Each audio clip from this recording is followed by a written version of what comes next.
Time for my next encounter with the Pacific Northwest's legendary cryptid. Be me. Around October 2002. In my room playing video, jamming out with clanmates on SOCOM, US Navy SEALs on the PS2. Around 11 o'clock at night. Hear lots of commotion outside. Horses are going absolutely apeshit out in the corral, running around in a panic. Go out to see what the hell is going on. Figure might be a mountain lion or bear nearby. Horses continue to freak out. One busts straight through a barbed wire fence, cutting their chest wide open to escape whatever the heck is out there. Danger Will Robinson. Wav. Go wake up parents. They get dressed and go out to investigate. Near noises from the hillside above our house. Definitely something up there. Parents grab old Colt New Frontier .22 revolver and head towards the base of the hill.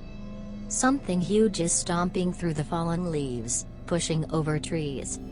Suggest shooting a few rounds into the darkness to scare whatever it is off. Oh shit, it's Bigfoot again. Panic.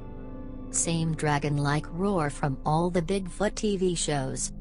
Off in the distance, hear a fainter roar coming from further back in the hills. Oh shit, there's more of them. Thing stomps off through the brush without further incident. Horses eventually quiet down and things go back to normal. Later shoot an email to BFRO, the Bigfoot Field Researchers Organization, recounting the events.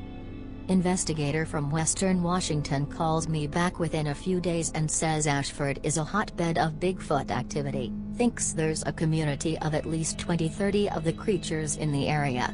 Says they don't post many of the reports they receive on their website about them in order to protect the creatures. Have heard reports of other sightings from locals in the area having encountered the creatures on local logging roads or finding footprints. Like I said, I live in kind of a rural area. The park where we practice is situated next to large piece of forested land. One day, I'm waiting on Dad after practice when I hear a thick splashing sound in the forest, like someone stomping through muddy water. It hasn't rained in weeks. I stare into the trees and can see a figure moving around in there. Looks big, but I can't really tell how big. Whoever, or whatever, it is, they're moving towards me.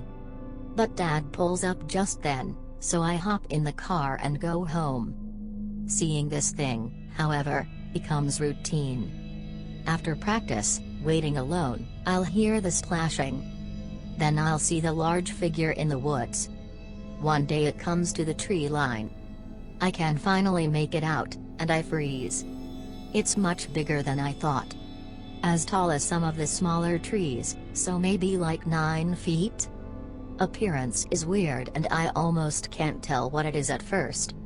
It just looks like a mass of leaves and grass and sticks all clumped together. Keep in mind I'm a kid at the time, so my imagination might have exaggerated all of this.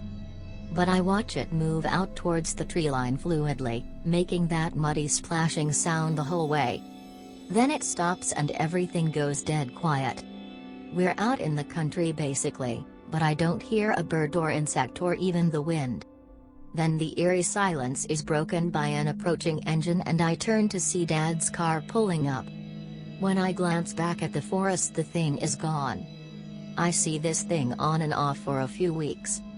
Every time it shows up, everything goes silent, like someone put gauze in my ears. But I'm not afraid of it really. One day when it comes out, I wave at it. When I do, it seems to get bigger, like it inflates slightly. Then the total silence is broken by a shrill whistling sound that seems to be coming from the thing itself. The whistling is so loud that I have to cover my ears.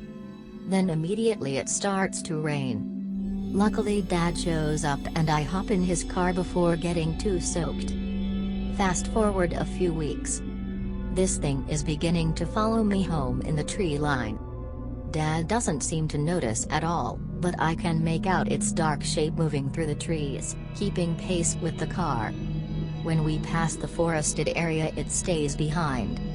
With all of this weird shit going on, I'm still practicing every day. Pretty soon it's clear that I'm the best player on the team.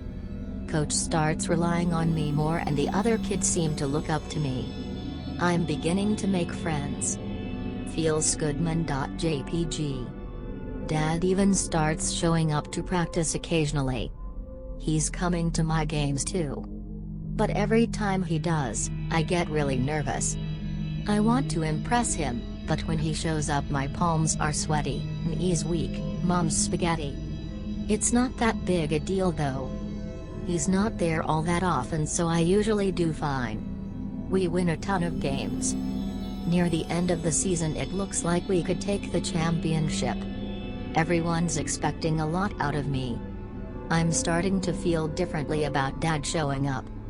Not only do I choke every time he's there, but he's clearly not interested in me. This hits me hard. I begin to realize that the only people who care about me are my mom and my teammates. And that they mean more to me than my own dad. They're my real family. Dad's just some guy who shows up late to pick me up. This is a lot for a little kid to process. But one day I'm thinking about it after practice. I no longer wait alone, because my teammates and their parents usually wait with me. Dad is over half an hour late this time. I'm embarrassed that everyone can see how little he gives a shit about me. In my head I'm thinking, I wish Dad would just go away and never come back. Feel bad for thinking it. Try to joke it off and say that Dad's just bad with time. Tell everyone that they don't have to wait with me because Dad will be here soon. But one of the parents seems concerned. It looks like a bad storm, we can't leave you out here by yourself. Let us give you a ride. These people are more concerned about me than my own dad, fuck. I feel like crying, but I just say okay. So off we go and sure enough the clouds begin to darken. Radio is mentioning a terrible thunderstorm coming. Up ahead, there are cops with their lights on, blocking off the right-hand lane.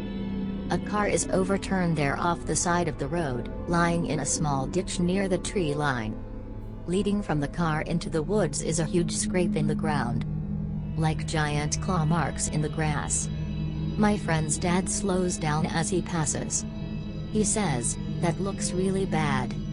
He doesn't recognize that it's my dad's car. The cops are standing near the giant scrape in the ground, shining their flashlights into the trees.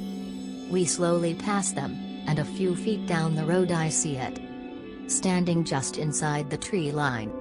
Everyone else is talking about the wreck. Nobody sees the thing but me. All of a sudden a sharp whistling wind picks up. It's coming from the direction of the thing. It suddenly steps back into the trees and disappears. Then a heavy rain begins to fall. That's it.